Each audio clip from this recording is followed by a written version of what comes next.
Уважаема госпожо Жулева, уважаеми участници в днешния семинар.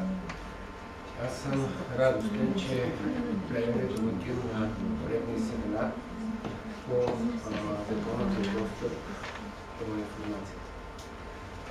Плевенска община е носител на приза за най-прозрачно работеща община и през годините тя винаги се е старала да отстоява и адекватно да подава необходимата информация.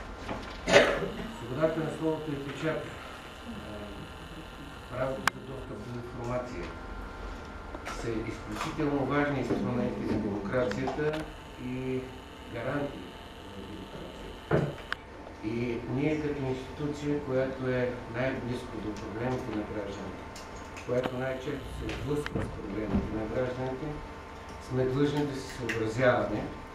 Искам да подчертая, че за нас това е от голямо значение, тъй като не само сигналите, които се подават към общината, не само въпросите, които гражданите отправят към нас, но те са естествено коректив на много от нашите решения.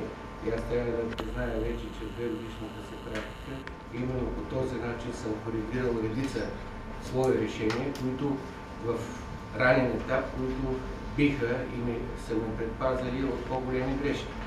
Но за нас е важно нещо друго, че осигурявайки достъп до информация на гражданите, ние, информирайки ги за нашите намерения, ние още в начален етап може да оценим и ефекта и значението на отделните задачи и приоритети, които общината си е представила. По този начин своевременно да реагираме и да изберем най-правилния път.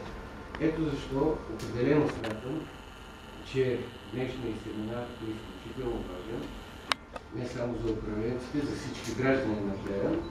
И позволете ми да пожелая на всички вас успешна и ползотворна работа.